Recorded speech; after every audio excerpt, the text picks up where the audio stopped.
කතාව පටන් ගන්නේ 1966 අවුරුද්දෙන්. ඒ කාලේ කියන්නේ ඇනලොග් තාක්ෂණයේ රජ කරපු හැමෝම විද්‍යාත්මක හීන දැකපු අපූර්ව කාලයක්. මුලින්ම අපිට මුණ ගැහෙන්නේ නෝරා කියන දක්ෂ තරුණ භෞතික විද්‍යා මහාචාර්යවරියව. එයා ප්‍රාදේශීය කොලෙජියක උගන්වන්න පටන් ගන්න වැඩි කාලයක් නෑ. ඉතින් දවසක් එයා සමීකරණ වලින් පිරුණු කළු ලෑල්ලක් ඉස්සරහා හිටගෙන පන්තියේ ඉන්න ළමයින්ට වර්ම් හෝල් එහෙමත් නැත්නම් කාලය සහ අවකාශය අතර තියෙන උමන් මාර්ග ගැන හරිම අපූර්ව දේශනයක් පවත්වනවා. මේක නිකම් පාඩමක් නෙවෙයි. එයා මේ ගැන කතා කරන්නේ ලොකු ආශාවකින්. එයා පෞද්ගලිකව කරපු ගණනය කිරීම වලින් හොයාගත්ත රහසක් එයා ළමයින්ට කියනවා. ඒ තමයි අවකාශය සහ කාලය කියන්නේ හිතන තරම් ඝන දෙයක් නෙවෙයි. ඒක සිදුරු සහිතයි කියන එක. ඒ වගේම හරියටම අවුරුදු 30කට සැරයක් ස්වභාවිකවම මේ වර්ම් හෝල් දුරට විවෘත වෙනවා කියලා එයා විශ්වාස කරනවා. එයා මේවා විස්තර කරන්නේ හරියට ක්ෂණිකව ඇරිලා වැහෙන ජනෙල් වගේ කියලයි. හැබැයි මේ ජනේලෙන් හරියට රිංග ගත්තොත් මිනිස්සෙක්ට වර්තමානෙන් මිදිලා අතීතයට හරි අනාගතයට හරි යන්න පුරවල්. හැබැයි පොඩි අවුලක් තියෙනවා.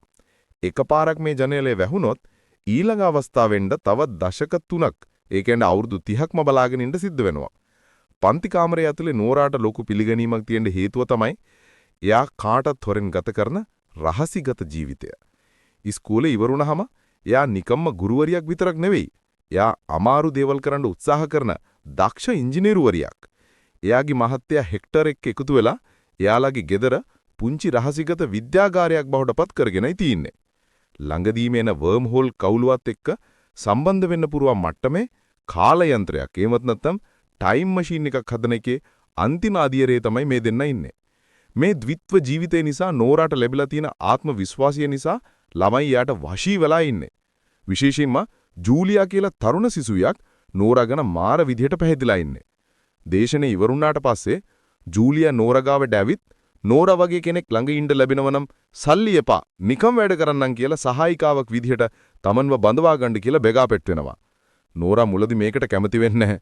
මොකද එයා දන්නවා තමන්ගේ ව්‍යාපෘතිය කොච්චර අවදානම්ද කියලා.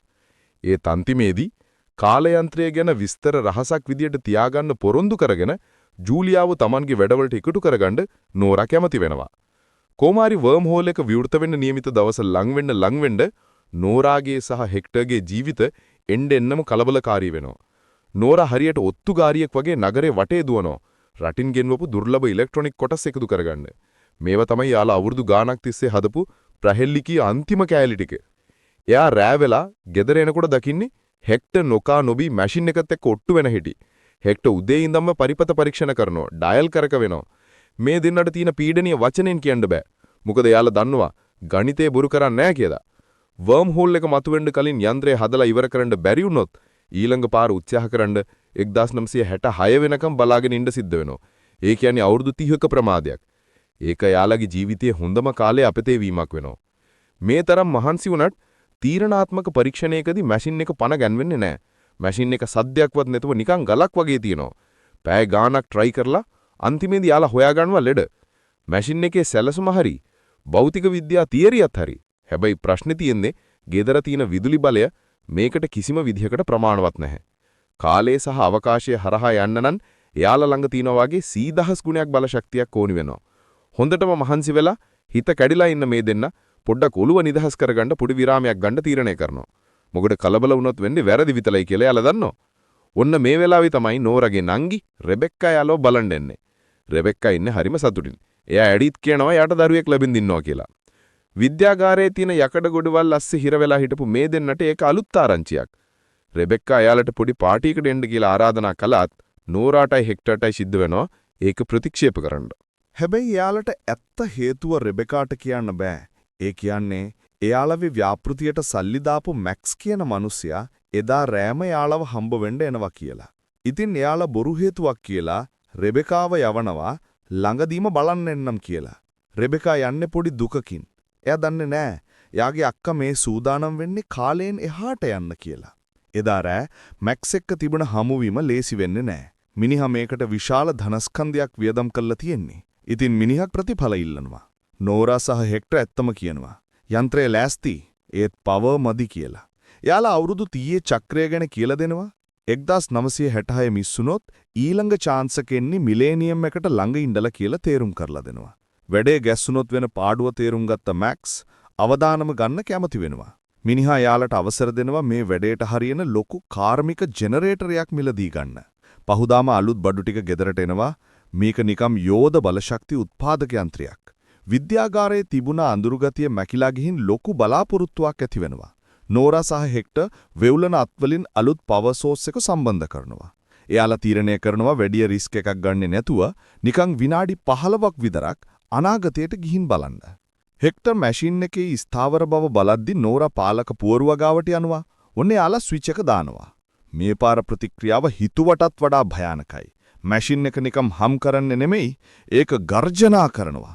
ලයිට් පුපුරලා යනවා, බිත්ති දෙදරනවා, කාමරය ඇතුලේ සුලි කුණාටුවක් ආව වගේ වෙනවා. යාලා ගෑස් ඉස්සරහම යථාර්ථයේ ඇඹරෙනවා වගේ පේනවා. බය වුණත් වැඩේ අතාරින්නේ නැති නෝරා හෙක්ටර්ගේ අත තදින් අල්ල ගන්නවා. එකපාරටම ඇතිවුණු සුදු එළියකින් එයාලව 1966 අවුරුද්දෙන් එළියට ඇදලා දානවා. ඇස්පේනමානයට එනකොට දැනෙන්නේ පුදුම නිශ්ශබ්දතාවයක්. යාලා හිතාගෙන ඉන්නේ විනාඩි 15කට පස්සේ විද්‍යාගාරය දකින්න ලැබෙයි කියලා. හැබැයි මැෂින් එකෙන් එළියට බැස්සම එයාලා දකින්නේ සම්පූර්ණයෙන්ම වෙනස් ලෝකයක්. එළියට දුවලා බලද්දී යාලා දකින්නේ අහස සුරන ගොඩනැගිලි, අමුතුම තාලේ ගෙවල්, සද්දයක්වත් දුමාරයක්වත් නැතුව පාරේ යන වාහන. දෙන්නටම මේක හිතාගන්න බෑ. හැබැයි Taman කාලය හරහා ආවා කියද තේරුම් ගත්තම නෝරට පොඩි හිනාවක් යනවා. ඒත් ඒ සතුට වැඩි වෙලා තියෙන්නේ නෑ යාලට Taman කරපු වැරද්ද තේරුණාම. හෙක්ටර් මැෂින් එක චෙක් කරද්දි දකිනවා කාලය සහ තැන මාක් කරන ට්‍රාන්ස්මිටර් එක සම්පූර්ණයෙන්ම පිච්චිලා ගිහින් කියලා. පව එක වෙඩි වෙලා එක දිය වෙලා ගිහින්. ඉතින් එයාලා කඩුණු මැෂින් එක රද්දකින් වහලා දාලා නගරේ පැත්තට යන්නේ මේ කොහෙද කියලා බලන්න. අනාගත ලෝකයේ හරිම දියුණුයි. කඩවල මුදලාලියෝ නෑ, ඔක්කොම ස්වයංක්‍රීය මැෂින්. මේ මොන අවුරුද්දද කියලා දැනගන්න ඕනේ නිසා හෙක්ටර් එතන තිබුණු පත්තරයක් නැත්තම් ඒ වගේ ඩිජිටල් එකක් අරගෙන බලනවා. දිනේ 2026 ජුනි 7. දෙවියනි, එයාලා පැනලා තියෙන විනාඩි 15ක් නෙමෙයි, අවුරුදු 60ක් ඉස්සරහට. නෝරාට එයාගේ තියරි එක මතක් වෙනවා. වර්ම් හෝල් එකේ අවුරුදු 30 චක්‍රය දුරටත් බලපානවා. එයාලා 1966 වින්ඩෝ එක මිස් කරලා චක්‍ර දෙකම ඉස්සරහට විසි වෙලා. දැන් එයාලා ඉන්නේ 21 වෙන සියවසේ හිර වෙලා ආපහු යන්න මැෂින් එකේ කෑල්ලකුත් පිච්චිලා. ඉතින් එයාලගේ දැන් එකම බලාපොරොත්තුව තියෙන්නේ අතීතේ. ඒ කියන්නේ නෝරා වැඩ කරපු පරණ කැම්පස් එකේ. එතන තිබුණොත් මේ මැෂින් එක හදාගන්න බඩු ටිකක් හොයාගන්න පුළුවන් වෙයි කියලා හිතනවා. 1960 ගණන් වල හිමින් යන කෝච්චි වගේ නෙමෙයි, විනාඩි ගානෙන් නගරේ වටේම යන්න පුළුවන් ෆාස්ට් කෝච්චි වල නැගලා යාලා කැම්පස් එකට යනවා.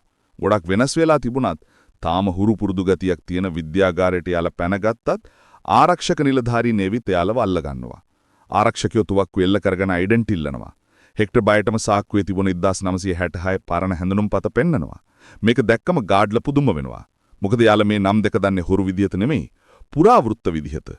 මීට අවුරුදු 60කට කලින් අద్භූත විදියට අතුරුදහන් ප්‍රසිද්ධ ජෝඩුව නෝරා සහ හෙක්ටර් වෙලස් කේස් තමයි මේ ඉන්නේ කියලා එයාලා දැනගන්නවා. මේ කලබලය නිසා කැම්පස් එකේ ප්‍රින්සිපල් එතනට එනවා. සැරේටියක් වාරුවෙන් එන වයසක කාන්තාවක් මේ තරුණ ජෝඩුව දිහා බලන්නේ පුදුමෙන්. පස්සේ එයා අඳුරගන්නවා මේ කවුද කියලා. එයා Tamanව හඳුන්වා දෙන්නේ ජූලියා කියලා. ඔව්, අර 1966 දී නෝරාගේ පස්සෙන් ආපු ශිෂ්‍යාවමයි මේ. මේ හමුවීම නම් හරිම පුදුම සාගතයි. තරුණ ශිෂ්‍යාව දැන් වයසට ගිහින්. ගුරුවරු තාම තරුණයි. ජූලියා එයා ළඟ ඉන්න එමිලි කියලා තරුණ ළමෙක්ව හඳුන්වා දෙනවා. එතනදි තමයි නෝරාගේ පපුව හෝස් ගාලා යන ආරංචිය ලැබෙන්නේ. ජූලියා කියනවා මේ එමිලි කියන්නේ නෝරාගේ නංගිගේ රෙබෙකාගේ මිනිබිරිය කියලා. නෝරට මේක දරා ගන්න බෑ. අන්තිමට දකිද්දි බඩේ හිටපු දරුවා සම්පූර්ණ ජීවිතයක් ගත කරලා ඒ දරුවාගේ දරුවා දැන් තරුණයක් විදිහක ඉස්සරහා ඉන්නවා. නෝරට Taman ආදරය කරපු අයගේ මුළු ජීවිත කාලෙම මගහැරිලා. ජූලියා අතීතයේ වෙච්ච දේවල් කියනවා. නෝරා සහ හෙක්ටර් නැති වුණාට පස්සේ පොලිසිය හැමතැනම හෙව්වත් මුකුත් හම්බ වෙලා නැහැ. එයාලා මැරුණා කියලා තමයි ලෝකෙ හිතුවේ. රෙබෙකා අවුරුදු ගානක් එයාලා වැහෙව්වා. කවදාවත් බලාපොරොත්තු අතෑරියේ නැහැ.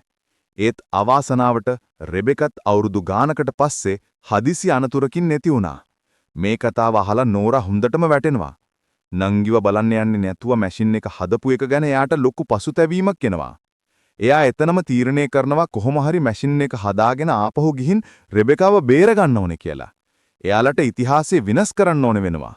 ජූලියා සහ එමිලි මේ තත්ත්වය තීරුම් අරගෙන උදව් කරන්න කැමති වෙනවා. මැෂින් එක හදනකන් එයාලා මේ දෙන්නට නවතින්න තැනක් දීලා අලුත් ඇඳුම් මෙහෙමත් දෙනවා. ඔන්න ඉතින් 2026 ජීවිතයට හුරු වෙද්දී හෙක්ටර් සහ නෝරා අතර පොඩි විරසකයක් ඇති වෙනවා. නෝරා මේ අනාගත ලෝකෙට මාර ආසයි. ගෑනු අයට නිදහස තියෙන තාක්ෂණය නිසා මිනිස්සුන්ගේ වැඩ ලේසි වෙලා තියෙන මේ ලෝකේ එයාට හරි අපූරුයි. එයා එමිලි එක්ක එකතු වෙලා නගරේ රවුම් ගහනවා, කැෆේ වලට යනවා. හැබැයි හෙක්ටර්ට මේක දිරවන්නේ නැහැ. මිනිහා දකින්නේ ෆෝන් වලට, වර්චුවල් රියැලිටි වලට ඇබ්බැහි වෙච්ච තමන්ගේ කාලේ තිබුණ ගැම්ම නැති මිනිස්සු ටිකක්. මේ පහසුකම් මිනිසුන්ව දුර්වල කරනවා කියලායි හෙක්ටර් හිතන්නේ. හෙක්ටර් රෑදවල් නැතුව මැෂින් එක හදන්න මැරීගෙන වැඩ කරනවා. ඒත් නෝරට හිතෙනවා ඇත්තටම ආයේ පරණ කාලෙට යන්න ඕයද කියලා. දවසක් පාටියකට ගිහින් ආවට පස්සේ මේ ප්‍රශ්නේ දුරදිග යනවා. එමිලි මේ දින්නම පාටියකට එක්කන් යනවා පොඩ්ඩක් ඔළුව නිදහස් කරගන්න. එතන තිබුණ ඩිජිටල් ලෝකයේ නෝරට ජොලි වුණාට හෙක්ටර්ට පේන්න බැරි වෙනවා. හෙක්ටර් නෝරට බැනලා කියනවා මේ තරුණ ළමයි කාලේ නාස්ති කරනවා කියලා. නෝරත් නිකන් ඉන්නේ නැහැ. එයා කියනවා මේ අනාගතේ තමයි එයාට නිදහසින් හුස්ම ගන්න පුළුවන්. සැමියා යටතේ හිර වෙලා ඉන්න ඕනේ නැති තැන. සමහර විට අපි මෙහි ඉමුද කියලාත් නෝරා අහනවා. හෙක්ටර්ට මේක මාර අවුල්. එයා හිතන්නේ නෝරා මේ ලෝකෙට ආස නිසා මැෂින් එක හදනක පරක්කු කරනවා කියලා. මේ රණ්ඩුව නිසා දෙන්න දෙපැත්තට වෙනවා. හෙක්ටර් දිගටම වැඩ කැම්පස් එකේ අන්තර්ජාල පහසුකම් එක්ක මිනිහා අලුත් කෑලි දාලා ට්‍රාන්ස්මිටර් එක හදනවා. ඒත් පුදුමි කියන්නේ මැෂින් එක වැඩ කරන්නේ නැහැ. කරන්ට් එක එන්නේ නැහැ. අලුත් කෑලි දැම්මත් වැඩ නොකරන හේතුව හෙක්ටර්ට හොයාගන්න බෑ. නෝරා හෙක්ටර්ව දාලා එමිලි එක්ක තවත් පාටියකට යano වර්ම් හෝල් එක වැහෙන්න තියෙන අන්තිම රාත්‍රියේදී. ඒ කියන්නේ නෝරා අතීතයට වඩා අනාගතේ තෝරගත්ත වඩේ වැඩක්. පහවදා උදේ වර්ම් හෝල් එක වැහෙන දවසේ නෝරා ලැබ් එකට එද්දි දකින්නේ හිස් කාමරයක්. මැෂින් එකක් නැහැ, හෙක්ටරුත් නැහැ. මේසේ උඩ ලියුමක් තියෙනවා. වෙබ්ලන අතින් නෝරා එක කියවනවා. හෙක්ටර් ලියලා තියෙනවා එයා ලෙඩේ හොයාගත්තා කියලා. මැෂින් එකේ අවුලක් නෙමේ තිබිලා තියෙන්නේ. පරිසරයේ අවුල. 1976 දී පරිසරය පිරිසිදුයි. ඒත් 2026 දී Wi-Fi, රේඩියෝ සිග්නල් වගේ කෝටි ගාණක් තරංග වාතේ තියෙනවා. ඒවා මැෂින් එක ජෑම් කරනවා. ඉතින් හෙක්ටර් කරලා තියෙන්නේ සිග්නල් ජෑම් කරන ගැජට් එකක් හදලා මැෂින් එක වටේ නිහඬ කලාපයක් හදාගත් එක. හැබැයි ලියුමේ තව දෙයක් තියෙනවා. හෙක්ටර් තේරුම් වරගෙන තියෙනවා නෝරා ඉන්න ඕනේ මෙහි කියලා. එයා අනාගතයට අයිති කෙනෙක්. හෙක්ටර් අතීතයට අයිති කෙනෙක්. ඉතින් ආදරය වෙනුවෙන් හෙක්ටර් නෝරාව මෙහි තියලා තනියම 1976ට පැනලා. නෝරාට හොඳටම අඬෙනවා. එයාට ඕනේ ලෝකෙ ලැබුණට එයාට එයාගේ මහත්ය නැති වුණා. හැබැයි දවස් යද්දී නෝරා දකින්නවා මැජික් එකක් වගේ අතීත වාර්තා වෙනස් වෙනවා. පරණ පත්තරවල අතුරුදහන් වුණ ලිස්ට් එකේ දැන් තියෙන්නේ හෙක්ටර්ගේ නම විතරයි. වැදගත්ම දේ රෙබෙක්කා ඇක්සිඩන්ට් එකකින් මැරිලා නැහැ. හෙක්ටර් ගිහින් ඉරව බේරගෙන. කාලය වෙනස් කරන්න පුරුවන් කියලා ප්‍රායෝගිකව දැක්ක නෝරා ඊතුරු කාලෙම විද්‍යාව වෙනුවෙන් කැප කරනවා. එයා 1966 දැනුමයි 2026 තාක්ෂණයයි එකතු කරලා ලෝකේ ලොකු නමක් දිනා ගන්නවා. හැබැයි එයා අර වර්ම් හෝල් පොරොන්දු අමතක කරන්නේ නැහැ. එයා ඊළඟ chance එක යනකන් බලාගෙන ඉන්නවා. කතාවේ අන්තිමට පෙන්වන්නේ 1996 අවුරුද්ද. හෙක්ටර් දැන් වයසයි තනියම ගෙදර ඉන්නවා. අවුරුදු 30ක් තිස්සේ තනියම මේ රහස දරාගෙන මිනිහා හොඳටම හෙම්බත් වෙලා. එකපාරටම කාමරේ හුළඟ වෙනස් වෙනවා. අර පුරුදු ගර්ජනාව ඇහෙනවා. හෙක්ටර්ගේ සාලේ මැදට අලුත්ම જાතියේ දියුණු කාලයන්ත්‍රයක් මතුවෙනවා. දොර ඇරෙනවා. එළියට එන්නේ නෝරා. එයා දැන් වයසයි. කොණ්ඩේ පැහිලා. හැබැයි S2 ඒ වගේමයි. එයා කලේ 1976ට ගිය එක නෙවෙයි. එයාදී කාලරාමයේ 2056 යනකම් ඉඳලා එතනින්දන් 1996ට පැනලා හෙක්ටර්ව හම්බ වෙන්න ආපු එක. දෙන්න වචනයක්වත් කියන්නේ නැහැ, බදා ගන්නවා. සම්පූර්ණයෙන්ම වෙනස් ජීවිත දෙකක් ගත කරපු මේ දෙන්න අන්තිමේදී ආයේ එකතු වෙනවා. හෙක්ටර් පවුල බේර ගන්න අතීතයේ තෝරගත්තා. නෝරා අනාගතයේ තෝරගත්තා. ඒත් අන්තිමේදී දෙන්න තෝරගත්තේ දෙන්නම. එයාලා 1996 දී පාඩුවේ ජීවත් වෙනවා. කාලේ අපිට පාලනය කරන්න බැරි වුණාට ආදරයට බැරි දෙයක් නැහැ කියලායි අපිට හිතෙන්නේ. ඉතින් චිත්‍රපටය ඉවර වෙන්නේ ලස්සන පණිවිඩයත් එක්ක.